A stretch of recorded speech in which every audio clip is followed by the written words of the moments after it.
আল্লাহ বলেন সমস্ত বিশ্ব ভূমণ্ডলের সব কিছুর স্রষ্টা বানানেওয়ালা রব একমাত্র আমি আল্লাহ।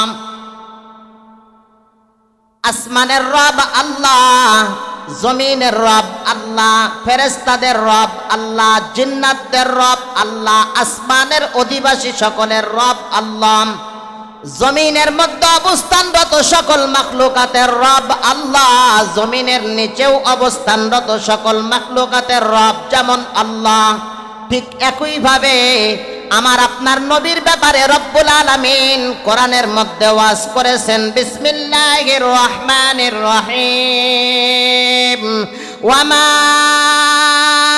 আরসালনাকা ইল্লা রাহমাতাল লিল আলামিন।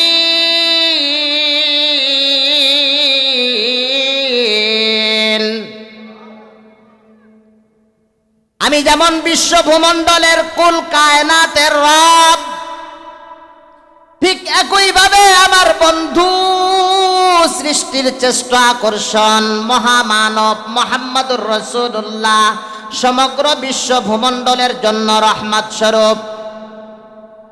আমার রুবুবিয়াতের এরিয়া যত দূর, আমার বন্ধুর নবুয়তির এরিয়াও তত দূর। সুবহানাল্লাহ।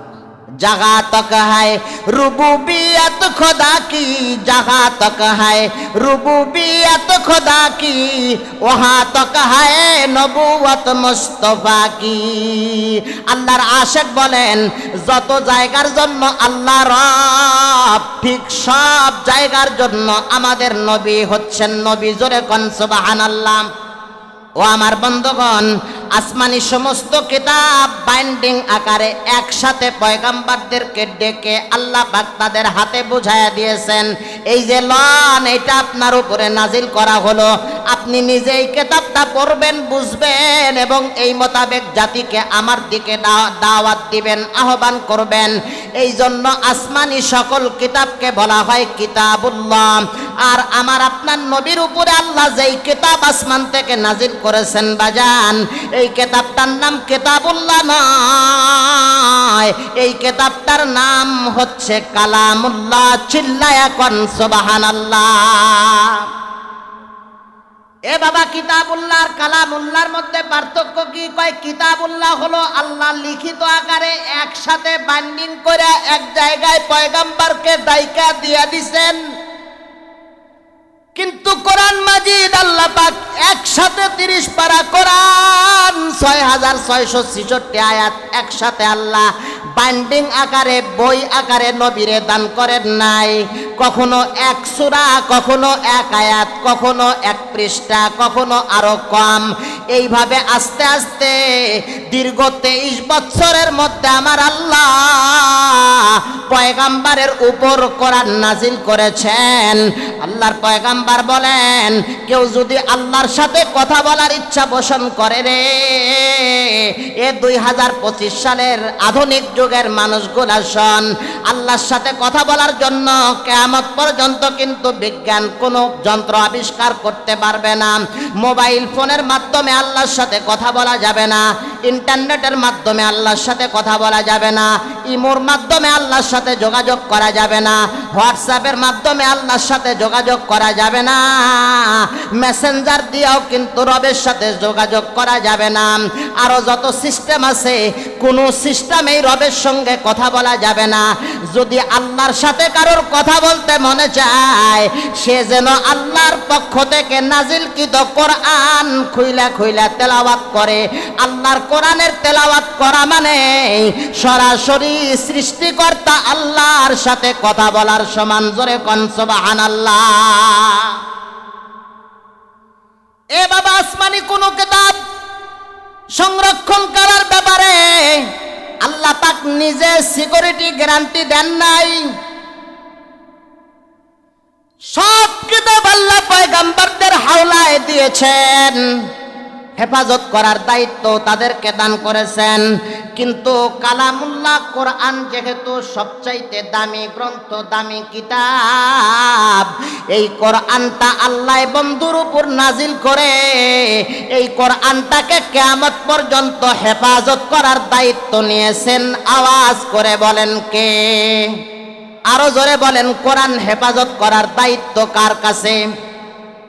এখন আল্লাহ যেইটারে সংরক্ষণ করতে চায়, আল্লাহ যেই কোরআনকে হেফাজত করতে চায়, এইটা যদি দুনিয়ার কোন নাস্তিক মুরতাদ বেঈমান কাফের ফুজ্জাররা আল্লাহর কোরআনকে দুনিয়ার থেকে নিশ্চিহ্ন করার পায় তারা করে, উৎখাত করতে চায়, আল্লাহর কোরআন ব্যান্ড করা তো দূরের কথা, আল্লাহর কোরআনের একটা নক্তা একটা হরকত পর্যন্ত গোপন করতে পারবে না।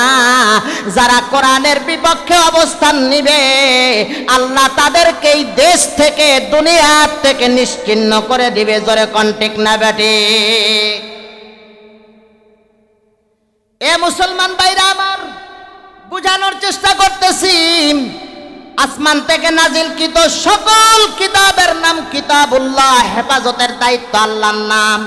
এই জন্যই তো তাওরাত বিকৃত হয়ে গেছে, ইনজিল আসমান থেকে নাজিলকৃত ইনজিল নাই, বিকৃত করে ফেলেছে।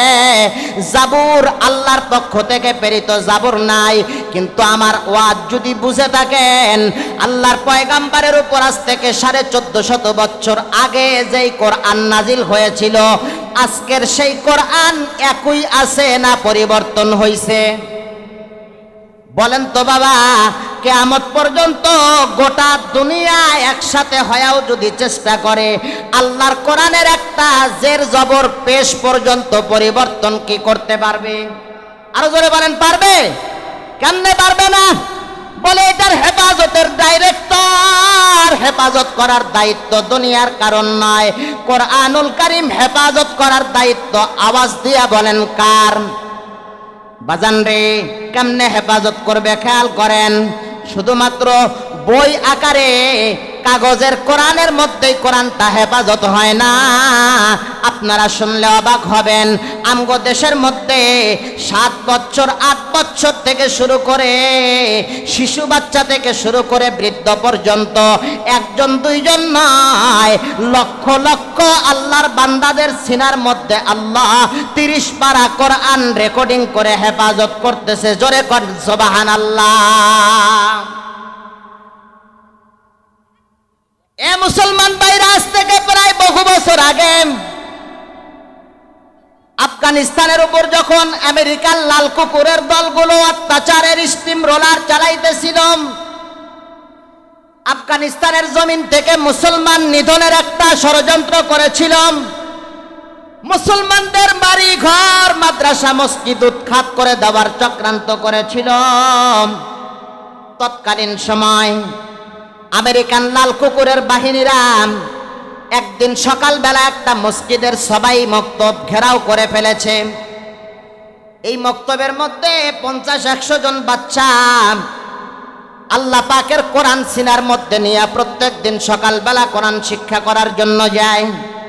ও আমার বন্ধুগণ, সবগুলো বাচ্চারে ওই লাল কুকুরের দলগুলো অস্ত্রর ভয় দেখায় লাইন ধরে দাঁড় করায়া দিয়েছে। ডাক দিয়ে বলে, বাবারা, তোদের সিনার মধ্যে এটা কি দেখা যায়? বলে, এটার নাম আল কোরআন। কি করিস তোরা? বলে, আমরা মসজিদের মক্তবে সকালবেলা গিয়া ওস্তাদজির কাছে এটার তেলাওয়াত শিক্ষা করি। বলে, আমাদের হাতে কি? বলে, পিস্তল। এর মধ্যে কি আছে জানোস নে? বলে, হ্যাঁ জানি। কি আছে? কয় গুলি আছে। এটা দিয়ে কি করা যায়? কয় মানুষ মারা যায়। ছোট্ট ছোট্ট বাচ্চা। তো গুলি করে তোদেরকে মারতাম। তো ইমানদার মুসলমান বাচ্চারা বলে, কেন মারবেন আমাদেরকে? আমাদের কি অপরাধ? বলে, কোনো অপরাধ নাই, তাও তোদের মারমু। এটা হইল? অপরাধ থাকতে হবে তো।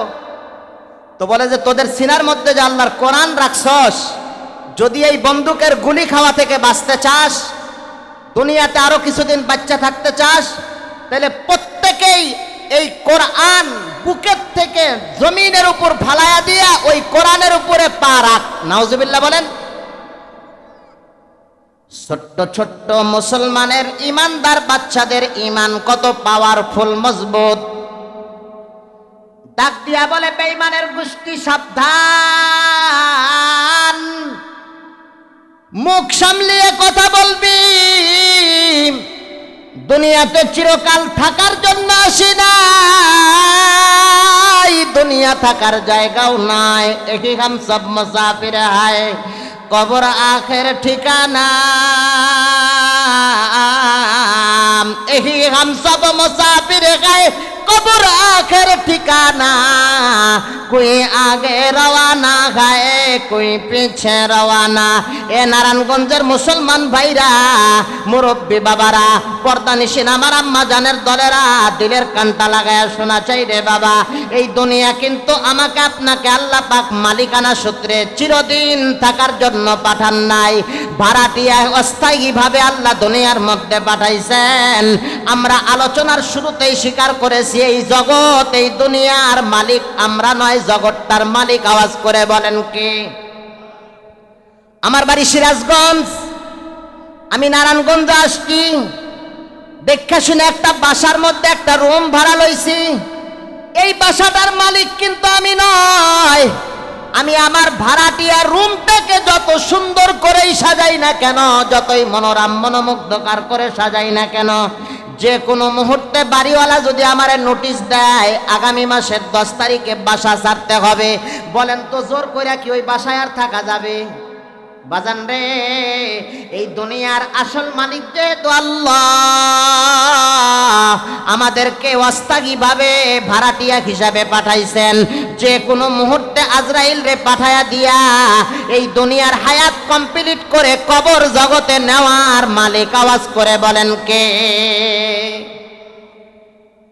আফগানিস্তানের ছোট্ট ছোট্ট মুসলমান শিশু বাচ্চারা ডাক দিয়া বলে, বেঈমান, কথা সাবধানে বল, এটা আল্লাহর কোরআন, আমরা আমাদের জীবন দিতে পারি, আমরা হাসি মুখে বুলেট বুকের মধ্যে নিয়া শাহাদত বরণ করে জান্নাতবাসী হতে রাজি আছি, কিন্তু আমাদের হায়াতে এক ফোঁটা রক্ত তাজা থাকা পর্যন্ত আল্লাহর কোরআন আমরা সিনাত থেকে বুক থেকে সরায়া মাটিতে ফেলতে রাজি নাই। জোরে কোন সুবহানাল্লাহ। ও আমার বন্ধুগণ, ঘটনাটা ওই সময় মাসিক দিনী পত্রিকায় ছাপা হয়েছিল। তখন আমেরিকান লাল কুকুরের বাচ্চারা মুসলমান বাচ্চাদের সিনার মধ্যে কোরআন রাখা অবস্থায় তাদেরকে সারিবদ্ধ করে দাঁড় করায়া গুলি করছিল মারার জন্য। কিন্তু ইসলাম ইতিহাস এটা অখ্যাত থাকে, নিশ্চিহ্ন হয় না।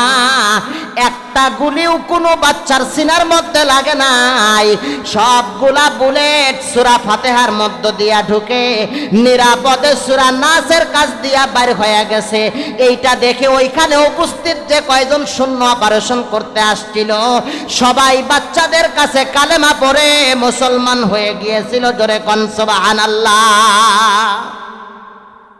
এ মুসলমান ভাইরা, কারণটা কি যদি বুঝে থাকেন, উত্তর একটাই, এই কোরআন নাজিল করছেন, আওয়াজ করে বলেন কে? হেফাজত করবেন কে? হ্যাঁ, কোরআন নাজিল করেছেন আল্লাহ, কোরআনের হেফাজত করবেন আল্লাহ। আমরা যদি কোনো রকম কোরআনের সাথে নিজেদেরকে লাগাইতে পারি রে, আল্লাহর কোরআনের ইজ্জত যেমন সব কিতাবের উপরে বেশি। যেই মানুষটা কোরআনের সাথে সুসম্পর্ক রাখবে, সিনার মধ্যে আল্লাহর কোরআন রে ঢুকাইবে, আল্লাহর কোরআন মোতাবেক নিজের জীবনকে পরিচালনা করবে, ওই মানুষটার দামও আল্লাহর কোরআনের কারণে আল্লাহ অন্য অন্য সবার চাইতে বৃদ্ধি করে দিবে। জোরে কোন সুবহানাল্লাহ। দলিল লন, আল্লাহর পয়গম্বর বলেন, অকালা রাসূলুল্লাহ, মুহাব্বাতান পড়ুন সাল্লাল্লাহু আলাইহি ওয়াসাল্লাম, খায়রুকুম মান তাআল্লামাল কুরআনা ওয়া আল্লামা, আও কামা ক্বালান নাবিয়্যু সাল্লাল্লাহু আলাইহি ওয়াসাল্লাম। আজ থেকে 1450 বছর আগে মদিনাওয়ালা ইতিম নবী রাহমাতুল লিল আলামিন পবিত্র জবান দিয়া বলেছেন, উম্মত আমার, যদি আল্লাহর কাছে, আমি নবীর কাছে দুনিয়া এবং আখিরাতে সম্মানিত হতে চাও, শ্রেষ্ঠত্ব অর্জন করতে চাও, জাগতিক বিদ্যায় বিদ্বান হবার দ্বারা শ্রেষ্ঠত্ব অর্জন করতে পারবা না। তুমি ইঞ্জিনিয়ারিং লাইনে লেখাপড়া করে বিশ্বসেরা ইঞ্জিনিয়ার হতে পারবা, তুমি ডাক্তারের লাইনে বিশ্বসেরা ডাক্তার হইতে পারবা, আরো দুনিয়ার লাইনে অন্য অন্য সব কিছু হইতে পারবা, কিন্তু আল্লাহর কোরআন যদি শিক্ষা করতে তুমি ব্যর্থ হও, আল্লাহর কোরআনের শিক্ষা যদি তোমার সিনার মধ্যে না থাকে রে, তাহলে তুমি আর যাই হও না কেন আল্লাহর কাছে, আমি নবীর কাছে প্রকৃত খাঁটি মানুষ হতে পারবা না। জোরে কোন মারহাবা। এই জন্য আল্লাহর কাছে গুণগত খাঁটি মানুষ সবার জন্য বাধ্যতামূলক যেই শিক্ষাটা দরকার, ওই শিক্ষার নাম হচ্ছে কোরআনের শিক্ষা। এ যুবক ভাইরা, ওঠাওঠি করবেন না। আগামী কালকে কিন্তু এই ময়দানে মাহফিল আর থাকবে না, একটু দিলের কান দিয়া শুনবার। কত বড় দামি কিতাব! আল্লাহর একজন ওলি পৃথিবীর ইতিহাসে ছিলেন, যার নাম ছিল বিশর হাফি, বাশার হাফি। যার নাম বাশার হাফি রহমাতুল্লাহ আলাইহি। এমন কোন পাপের কাজ নাই যেই পাপ কাজ তার দ্বারা হয় না, সব ধরনের পাপাচারের মধ্যে লিপ্ত। দিন শেষে যখন রাত্রি হয়, আল্লাহর বান্দা বাশার হাফি এই রাত্রিটাকে কাটাবার জন্য নাইট ক্লাবে চলে যায়, নগ্ন নর্তকী নারীদের সাথে নাইট কাটায়। জোরে কন্যা নাউজুবিল্লাহ। এমন কোনো খারাপ কাজ নাই যেটা করে না, এমন কোনো ভালো কাজ নাই যেই ভালো কাজটা সে করে। অর্থাৎ ভালোর ধারও ধারে না, খারাপও ছাড়ে না। একদম বিশ্বসেরা একটা নিকৃষ্ট খারাপ মানুষ ছিল। ও আমার বন্ধুগণ, আল্লাহর ওলি একদিন সন্ধ্যাবেলায় নাইট ক্লাবে যাওয়ার জন্য বাসার থেকে বাইর হয়েছে। কিছু দূর যাওয়ার পর দেখে রাস্তার মধ্যে একটা কাগজের টুকরা পড়ে থাকতে দেখা যায়। ও আমার বন্ধুগণ, হেদায়েত দেওয়ার মালিক আমার আল্লাহ। আমার আল্লাহ বান্দাকে হেদায়েত দেওয়ার জন্য বাহানা তালাশ করতে থাকেন। রহমতে খোদাবন্দি বাহানা মে জুয়াদ, রহমতে খোদাবন্দি বাহানা মে জুয়াদ। আল্লাহ পাকের রহমত বান্দাকে ক্ষমা করার জন্য, মাফ করার জন্য বাহানা তালাশ করতে থাকে। ও আমার বন্ধুগণ, বাশার হাফি এই কাগজের টুকরাটা উঠায়া ময়লা পরিষ্কার করে দেখে তো কি লেখা আছে দেখা যাক। কিন্তু তার পরিচিত কোনো লেখা তার মধ্যে দেখা যায় না, বাংলাও না, ইংরেজিও না, গণিত নয়। কি ব্যাপার? এই কাগজের টুকরার মধ্যে তাহলে কি লেখা আছে? এই ভাষাটা বাশার হাফি তেলাওয়াত করতে পারে না, পড়তে পারে না। বাশার হাফির দিলের মধ্যে তখন অনুভূতি আসছে, আজকে আমি এই কাগজের টুকরা নিয়ে নাইট ক্লাবে যাব না, মদের আসরে যাব না, আমি সোজা বাড়ির দিকে চলে যাই। কাগজটা নিয়ে আমার মার হাতে দিব, মাকে দেখাবো। ও আমার বন্ধুগণ, ওয়াজে বেনজির নামক কিতাবের মধ্যে আসছে, আল্লাহর ওলি যখন কাগজটা নিয়ে বাসায় ফেরত আসছেন, জনম দুঃখিনী মাকে ডাক দিয়া বলে, মা দেখেন তো এই কাগজটার মধ্যে কি লেখা। বাশার হাফির আম্মা কোরআনের তেলাওয়াত জানতেন। তাকায়া দেখে ওই ছোট্ট কাগজের টুকরার মধ্যে লেখা আছে বিসমিল্লাহির রহমানির রহিম। বলেন না, বিসমিল্লাহির রহমানির রহিম। আবার বলেন, বিসমিল্লাহির রহমানির রহিম। বাশার হাফির আম্মা বিসমিল্লাহ পাঠ করে সন্তানরে ডাক দিয়া বলে, বাবা এই কাগজের টুকরার মধ্যে এমন একজন মালিকের নাম লেখা আছে, যেই মালিক আসমান বানাইছেন, জমিন বানাইছে, তোমাকে বানাইছে, আমাকে বানাইছে। আল্লাহু আকবার বলেন। বলে, আম্মা কে সেই মালিক? বাশার হাফির আম্মা ডাক দিয়ে বলে, বাবা এই কাগজের টুকরার মধ্যে সৃষ্টিকর্তার তিনটা নাম লেখা আছে, আল্লাহ, রহমান, রাহিম। বাশার হাফি বলে, মা যে আল্লাহ আমাকে আপনাকে বানাইছেন, আসমান জমিন বানাইছেন, কুল কায়নাতকে বানাইছেন, ওই আল্লাহর নাম লিখিত কাগজের টুকরাটা তো মাটিতে পড়ে থাকলে মানায় না, বেয়াদবি হয়। এটার স্থান তো উপরে। মাগো আমি আমার ঘরের কোন জায়গায় রাখলে আল্লাহর নামের ইজ্জত দেওয়া হবে? কোনো জায়গায় তো আমি ভালো রাখি নাই। ঠিক আছে মা, আমি এই কাগজের টুকরাটা আজকে সারাটা রাত পবিত্রতা অর্জন করে নাইট ক্লাবে না গিয়া আমার মাথার উপর ধরে রাখবো। জোরে কোন সুবহানাল্লাহ। বাশার হাফি সুন্দর পোশাক পরিধান করিয়া তাহারাত অর্জন করে সারাটা রাত আল্লাহর তিনটা নাম লিখিত কাগজের টুকরাটা মাথার মধ্যে নিয়ে দাঁড়িয়ে আছে। গভীর রাত চতুর্দিকে নীরব নিস্তব্ধতা ছেয়ে নিয়েছে। হঠাৎ করে উপর থেকে আওয়াজ শুনতে পায়, ইয়া বিশরুন রফাতা ইসমি ফারফানা ওয়া তাইয়্যিবাতা আবদি ফাতাইয়্যিবনা। এ আমার বান্দা বাশার হাফিরে, অন্ধকার জগতের মধ্যে ছিলি, পাপের জগতে হাবুডুবু খাচ্ছিলি, রাস্তার মধ্যে থেকে কুড়িয়ে পাওয়া আমার নাম লিখিত কাগজের টুকরা তোর মাথায় স্থান দিয়ে আমাকে সম্মান প্রদর্শন করছিস। আয় বান্দা আয়, তোর জায়গা দুনিয়ার মধ্যে নয়। আমি আল্লাহ তোর জন্য তওবার দরজা খুলে দিলাম। আমার কাছে মাপ চা, আমি আল্লাহ তোর জিন্দেগির গুনাহ মাফ করে তোর নামটা আমার আদরের ওলি আল্লাহ বান্দাদের নামের উপরে লিখে দিলাম। জোরে কোন সুবহানাল্লাহ। এ বাবা যদি বুঝে থাকেন বলেন, নিকৃষ্টতম একটা মানুষ উৎকৃষ্ট মানুষে পরিণত হইছে কিসের দ্বারায়? কোরআনের একটা আয়াতের ইজ্জত দেওয়ার দ্বারায়, হেফাজত করার দ্বারায়। কথা কোন ঠিক না বেঠিক? ওই কোরআন আজও আছে না নাই? কোরআনের জায়গায় আছে, আমরা আছি মোবাইল লইয়া, ইন্টারনেট লইয়া, ফেসবুক লইয়া, ওয়াইফাই লইয়া, এগুলা আবল তাবল নিয়ে আমরা ব্যস্ত আছি। কথা কোন ঠিক না বেঠিক? বাবারে, ভয়ের কথা বলে যাই, এই কোরআনের সঠিক চর্চা, সঠিক শিক্ষা, সঠিক তালিম এখনো পর্যন্ত জয়নুল আবিদিনের মতো অসংখ্য মাদ্রাসায় চালু আছে। জন্য আবার আল্লাহ মাঝে মাঝে আমার দেশে নড়াচড়া দেয়, কিন্তু ফালায় না।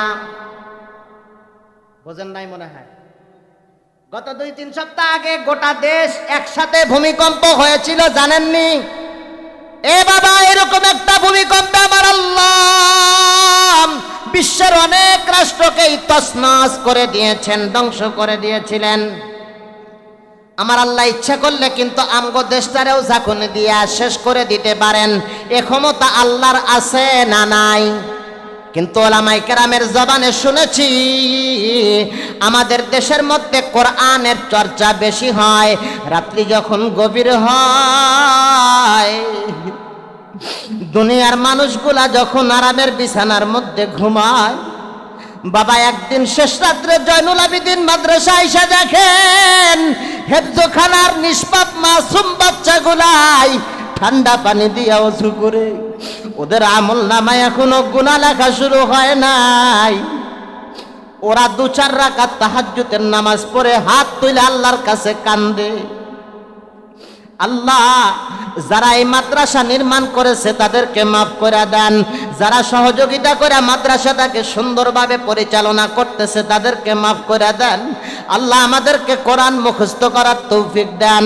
এই ছোট্ট ছোট্ট নিষ্পাপ মাসুম বাচ্চারা শেষ রাত্রের তাহাজ্জুদের কান্না আর কোরআনের বিশুদ্ধ চর্চার কারণে আমার আল্লাহ নারায়ণগঞ্জের মানুষদেরকে এখনো ভূমিকম্পের ক্ষতির থেকে বাঁচায় রাখছে। কথা বলেন ঠিক না বেঠিক? এই জন্য আমি তো বলি, যেই এলাকাবাসীর কপাল ভালো, যেই এলাকাবাসীর আল্লাহ পছন্দ করেন, ওই এলাকার মধ্যে আল্লাহ কোরআনের মার্কাজ কায়েম করেন। সুতরাং এইখানে যে জয়নুল আবিদিন নামক একটা মাদ্রাসা কায়েম হয়েছে, আল্লাহর কসমে এলাকাবাসীর কপাল ভালো। এই এলাকাবাসীর নাজাতের একটা উসিলা আল্লাহ চালু করে রাখছেন।